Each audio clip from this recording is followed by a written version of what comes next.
guys, so what's up you guys? So pauwi na kami ngayon. So tapos na po kami dito sa farm. So pauwi na kami dun sa baryo. At kami din uuwi na din sa South Tumawini. So tapos na kami, nag-enjoy kami dito sa part na to, sa buhay na to. Kasama namin po ang Kuya Eko. At huwag yung makalimutan na i-follow ang kanyang Facebook page. So ito, una sa lahat, batiin ko lahat ng mga followers natin dyan na sumusuporta. At una sa lahat, sa mga sumusuporta sa aming mga kapatid. So kami po ay nagpapasalamat at kami po ay pauwi na. So maraming salamat po. At babatiin ko po si Wokol Vlogger. Kahit di namin nasilayan, at least, at kahit di namin nabidyoan, at least babatiin pa namin.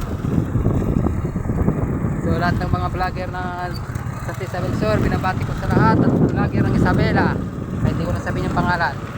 Kung hinihintay mo, follow me and like and share, comment ka lang sa baba.